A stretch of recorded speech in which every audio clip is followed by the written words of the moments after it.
Pernah kan kita ngerasa capek, kosong, bingung sendiri harus ngapain? Pernah kan kita ngerasa kayak semua orang tuh lebih hebat, lebih bahagia, lebih lengkap daripada kita? Kita diem tapi pikiran ribut. Kita senyum tapi hati kerasa kayak ditusuk dari dalam. Kita manusia, bukan robot. Kita punya perasaan dan itu normal. Tapi masalahnya, kadang perasaan itu kita jadikan raja. Kita biarin dia ngatur hidup kita. Cuma karena lagi sedih, kita jadi berhenti belajar. Cuma karena dikhianati, kita jadi takut percaya siapapun. Cuma karena malu gagal, kita nggak mau coba lagi. Padahal yang rugi siapa? Kita juga. Perasaan itu ibarat air.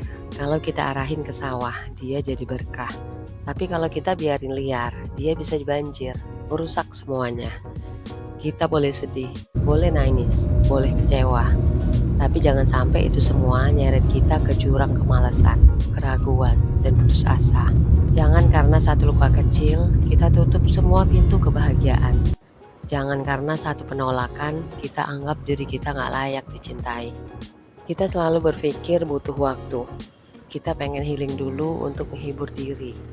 Tapi kenyataannya, hidup nggak nungguin kita. Waktu terus jalan, orang lain tetap berjuang.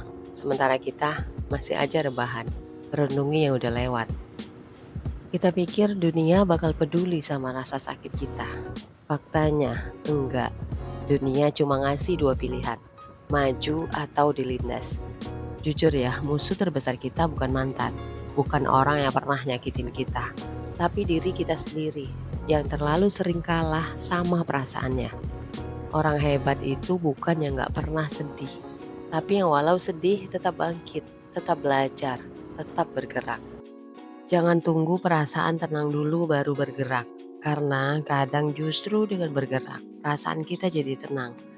Jadi mulai sekarang kalau hati lagi nyesek, bilang sama diri sendiri, aku boleh ngerasa, tapi aku gak boleh menyerah.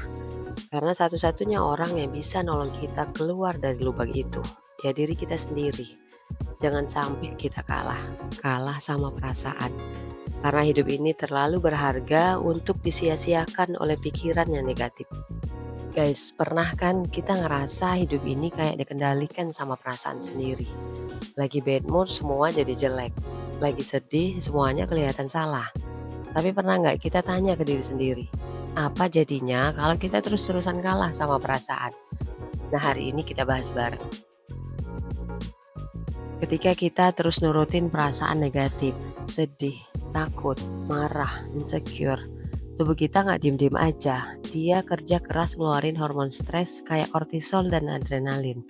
Kalau ini terus-menerus terjadi, efeknya sistem imun kita bakal drop. Kita jadi gampang sakit, otak jadi lemot, jadi susah fokus, susah ngambil keputusan. Tidur kita bakal terganggu, bikin kita makin labil emosinya. Pencernaan jadi kacau, bisa merasa mual, emah, BAB gak beres, dan lain-lain. Jadi ya, kalau kita terus kalah sama perasaan, tubuh kita itu sebenarnya teriak minta tolong. Tapi kalau kita bisa menang, alias tetap tenang walau lagi banyak tekanan, tubuh kita justru ngeluarin hormon positif kayak dopamin, serotonin, dan oksitosin. Efeknya, tidur kita jadi lebih nyenyak, nafsu makan jadi normal, pikiran jadi lebih jernih, lebih mudah bahagia dan bersyukur. Keseimbangan emosi sama dengan kesehatan fisik yang stabil. Kalau kita terus-terusan kalah sama perasaan, itu bisa jadi gerbang ke masalah mental yang lebih berat. Kayak overthinking berlebihan, depresi ringan sampai berat, anxiety atau gangguan cemas, self-esteem jatuh, kita jadi ngerasa gak layak, gak cukup, gak mampu. Dan yang lebih serem, kita bisa jadi hobi sabotase diri sendiri. Contohnya aku gak bisa, jadinya gak nyoba, pasti gagal. Yang gak berani maju, gak ada gunanya. Artinya nyerah sebelum perang. Tapi kalau kita belajar ngatur perasaan, bukan dipimpin perasaan, justru mental kita makin tangguh. Itu yang disebut resiliensi, atau kemampuan buat bangkit walau jatuh berkali-kali. Makanya kita bakal lebih percaya diri, lebih tegas ngambil keputusan. Gak gampang ke distract omongan orang. Kita fokus ke solusi, bukan drama. Percaya atau enggak, emosi itu nular. Kalau kita baperan, sensitif, gampang meledak, orang di sekitar kita jadi capek, teman-teman jadi menjauh, pasangan males ngomong, keluarga jadi hati-hati kayak jalan di ranjau. Orang nggak suka jalan bareng orang yang suasananya toksik. Bukan karena mereka jahat, tapi karena mereka juga butuh energi positif. Tapi kalau kita bisa ngatur perasaan, tetap kalem, tetap waras, walau lagi berat, kita jadi magnet energi positif. Teman jadi betah cerita, kita jadi role model, lingkungan sekitar kita ikut nyaman, bahkan bisa jadi tempat orang lain pulang saat mereka down. Dalam Islam, perasaan itu diuji, tapi bukan untuk dituruti terus-menerus. Nabi Muhammad SAW pernah mengalami sedih banget atau tahun kesedihan. Tapi beliau nggak berhenti berdakwah, nggak nyerah, nggak menjadikan perasaan sebagai alasan buat diam. Allah bilang dalam Al-Quran, janganlah kamu bersikap lemah dan jangan pula kamu bersedih hati.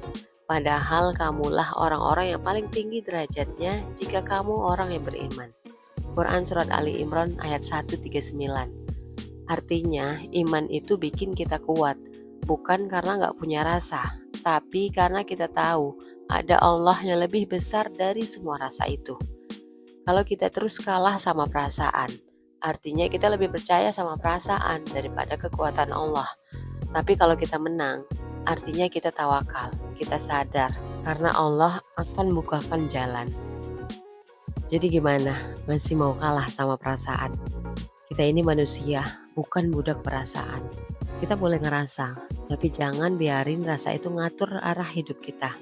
Kalau kita kalah sama perasaan, tubuh kita bakal lelah, mental jadi drop, lingkungan menjauh, dan iman jadi goyah. Tapi kalau kita menang, hidup jadi tenang, pikiran tajam, orang-orang bakal nyaman, dan Allah ridho. Jangan sampai hidup kita disetir sama perasaan. Kita yang harus setir perasaan itu. Jangan percaya semua yang kamu rasain. Rasa itu gak selalu logis. Jangan jadi korban overthinking yang kita ciptain sendiri. Kalau kita nunggu tenang dulu baru mau jalan, kita gak akan pernah jalan. Tenang itu bukan syarat buat mulai, tapi hadiah kalau kita udah mulai. Cinta yang kita kejar gak akan pernah utuh kalau kita belum berdamai sama luka dan ego kita sendiri. Cinta itu bukan pelarian, bukan obat, tapi tempat kita saling tumbuh. Kita bukan gagal, kita cuma belum jadi. Tapi kalau kita berhenti, baru beneran gagal. Jangan nyalahin semesta kalau ternyata yang sabotase masa depan kita, ya kita sendiri. Gimana caranya biar kita gak kalah lagi sama perasaan? Pertama, latih diri buat ngobrol sama perasaan, bukan dipimpin perasaan. Setiap kali rasa takut, sedih, atau kecewa muncul, jangan langsung nurut. Kita tanya, ini beneran atau cuma pikiran negatif doang? Apa yang bisa aku lakuin sekarang? Kalau ini teman kita yang ngalamin, kita bakal nyuruh dia nyerah juga nggak? Latihan ini bikin otak kita terbiasa ngambil alih kemudi, bukan cuma jadi penumpang dari mood. 2. Jangan berjuang sendirian, tapi jangan bergantung sama siapapun juga. Punya support system itu penting, teman, mentor, komunitas. Tapi jangan pernah menggantungkan semangat hidup kita ke orang lain. Kenapa? Karena ketika mereka pergi, hidup kita nggak boleh ikut runtuh. Kita harus punya alasan pribadi buat bangun pagi dan tetap ngejar mimpi. 3. Ubah fokus dari aku gimana, jadi apa yang bisa aku kasih hari ini. Kebanyakan dari kita overthinking karena terlalu fokus ke apa kata orang. Aku capek, aku takut. Coba ubah jadi hari ini apa yang bisa aku perbuat, siapa yang bisa aku bantu, apa satu langkah kecil yang bisa aku ambil. Ketika kita sibuk bergerak, perasaan negatif itu gak punya cukup ruang buat duduk lama di kepala kita. 4. Jangan lupa, Allah gak pernah suruh kita kuat sendiri. Kita boleh sedih, kita boleh capek, tapi jangan jauh dari Tuhan. Karena justru di saat paling rapuh, doa dan sujud adalah tempat paling waras buat sembuhin luka tanpa drama. Karena sesungguhnya bersama kesulitan itu ada kemudahan. Quran Surat Al-Insyirah ayat 6. Dan Allah bilang berkali-kali, jangan takut, jangan sedih, aku bersama kalian. Implementasi di kehidupan kita sehari-hari. Journaling setiap pagi, Tulis 3 hal yang bikin kita bersyukur dan 1 hal yang pengen kita ubah. Detoks sosial media 1 hari dalam seminggu, biar pikiran nggak ke-trigger hal-hal yang nggak penting. Bikin jadwal rutin, pagi bangun, olahraga ringan, baca 1 halaman buku, atau dengerin podcast motivasi. Stop curhat ke semua orang, pilih 1-2 orang yang bisa jaga rahasia dan ngasih solusi, bukan drama. Perasaan itu kuat, tapi kita bisa lebih kuat. Hidup ini bukan soal nunggu perasaan jadi tenang, tapi soal terus jalan walau dalam hati kita lagi perang. Mimpi kita terlalu berharga buat dikorbankan cuma karena kita kalah sama perasaan sendiri. Jangan nyerah, jangan ragu, jangan tunggu mood balik dulu baru mau jalan. Mulai aja, terusin aja, dan percaya semua rasa itu akan kalah kalau kita tetap jalan. Thanks for watching. Bye.